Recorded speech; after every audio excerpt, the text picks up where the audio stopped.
Quiero darle la bienvenida a este nuevo video en el cual vamos a hablar sobre una nueva cartilla que nosotros hemos reflexionado como catequistas, y es la cartilla de la introducción al Antiguo Testamento.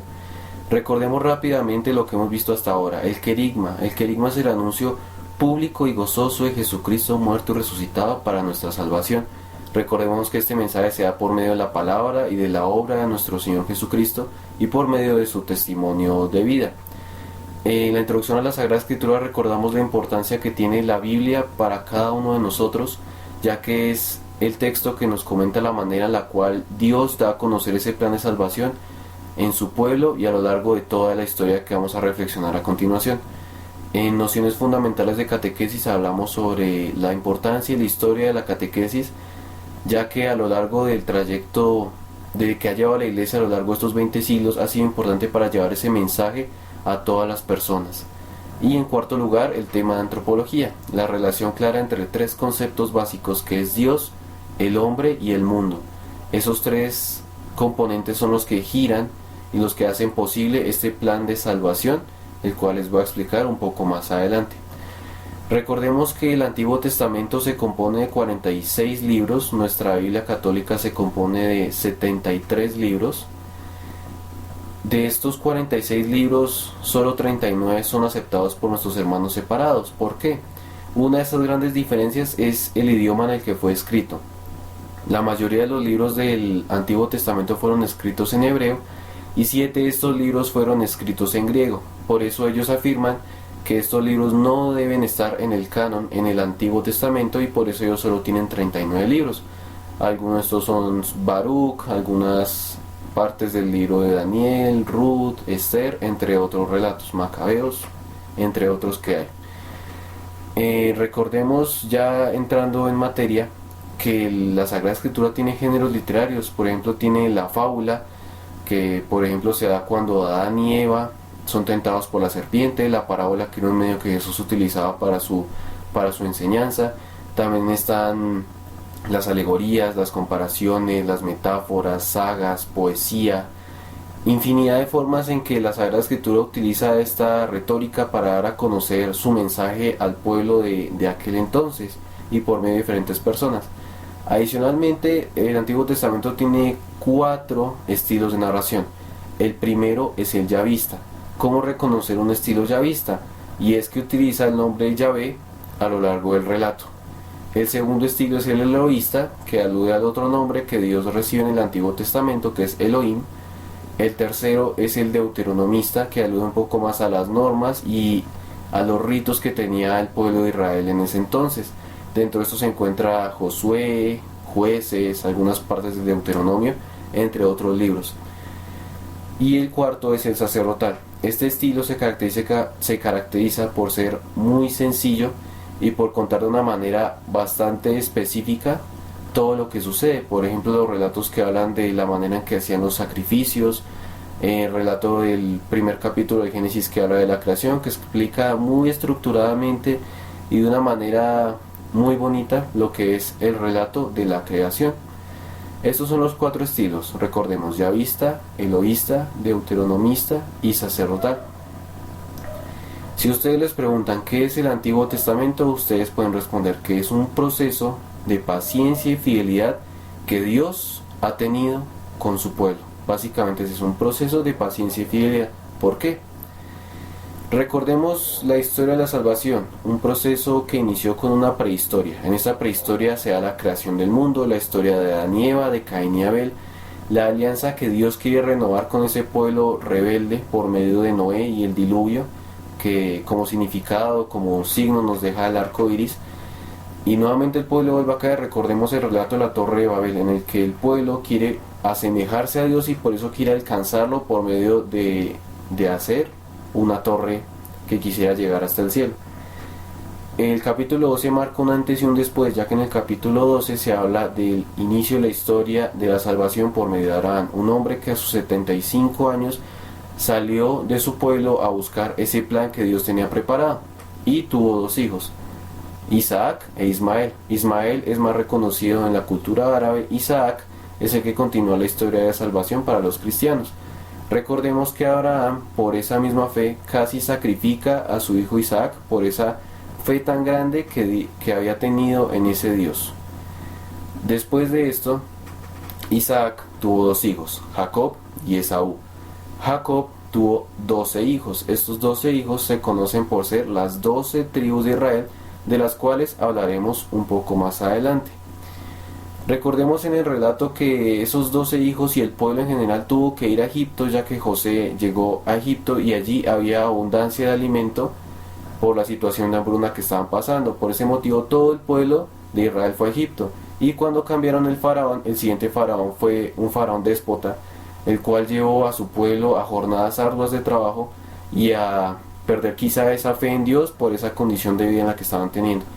En ese momento llegó Moisés, que fue llamado por la zarza, Moisés y su hermano Aarón, que fueron a liberar a ese pueblo de Israel y que los llevaron 40 años por ese desierto en el que, aunque el pueblo muchas veces no confiaba, siempre Dios se mostraba por medio de los mandamientos, por medio de la roca que Moisés golpeó y salió agua, por medio de tantos signos, y el pueblo seguía cayendo y no creyendo en Dios. Después de esto Moisés no llegó a conocer esa tierra prometida, esa heredad se la dejó a Josué, que ayudó a conquistar la tierra de Jericó y que siguió con ese caminar que Dios tenía preparado para su pueblo. Recordemos que Josué fue escogido por Dios y por Moisés por esa voluntad tan grande que él tenía de servicio y que ha mostrado a lo largo de esos 40 años en el desierto. Después de Josué tenemos un periodo llamado jueces. Estos jueces fueron personas que ayudaron a llevar a ese pueblo de Israel. Uno de los más conocidos es Sansón, que ayudó a liberar a ese pueblo.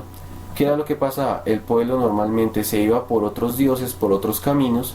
Después Dios mandaba a un juez para ayudarles en ese camino y devolverlos a esa fe con Dios, y se daba constantemente que el pueblo mejoraba su fe y apaciguaba su fe.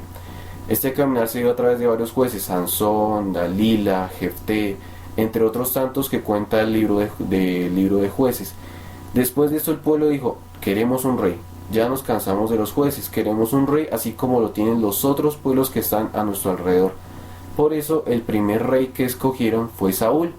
Saúl, David y Salomón fueron los tres reyes centrales, los tres primeros reyes de la historia de Israel en esa monarquía a la que estaban entrando. Después de estos tres reyes, Salomón tuvo un hijo que se llamaba Roboam y un servidor que se llamaba Jeroboam. Estos dos dividieron el pueblo en dos, y eso se conoce como la división en el reino del sur y el reino del norte. El reino del norte tuvo como capital a Samaria, tenía 10 tribus y fue conquistado por los asirios en el año 722 a.C.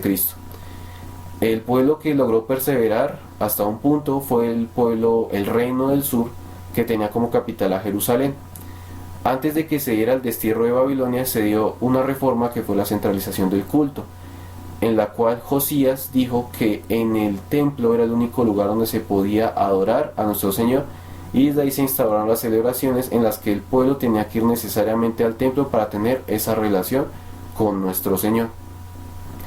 Después de esto se da el destierro de Babilonia. El reino del sur es conquistado por los babilonios en el año 587 a.C.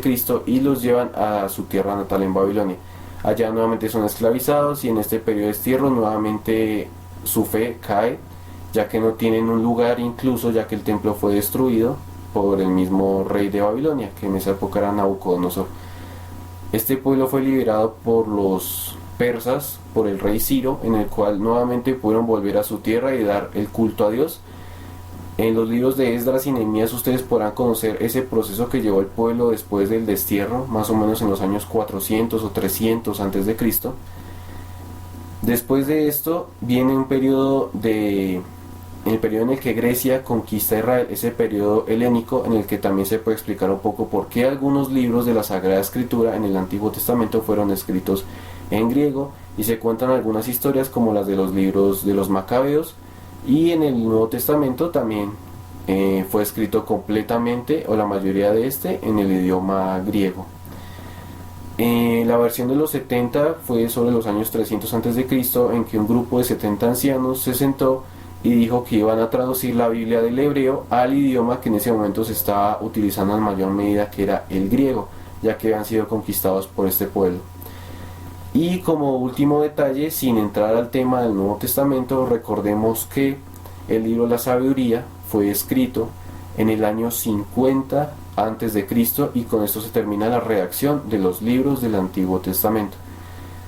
Para terminar, los libros del Antiguo Testamento son cuatro tipos, se dividen en cuatro tipos. El primer tipo es el Pentateuco. En el Pentateuco se puede ver los primeros 5 libros de la Biblia conforman el Pentateuco: Génesis, Éxodo, Levítico, Números y Deuteronomio. En estos libros se habla sobre el inicio de esa fe, también son conocidos como la Torá, y son los libros en los que se tiene la ley que tenía que cumplir el pueblo en la época de Moisés. Los segundos son los históricos, que estos libros tienen un poco más referencia hacia el ambiente histórico y cultural que vivía el pueblo. Por ejemplo, los libros de los reyes, los libros de Samuel, crónicas, que cuentan un poco más a detalle esa historia del pueblo. Los proféticos narran esa anuncia y denuncia que algunas personas delegadas por Dios hacían al pueblo, que muchas veces no estaba haciendo lo que Dios quería.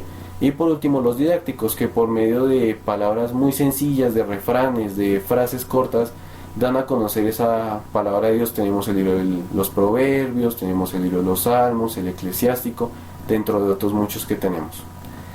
Esto es muy general, lo que es el Antiguo Testamento. Evidentemente este tema se puede alargar en una gran medida.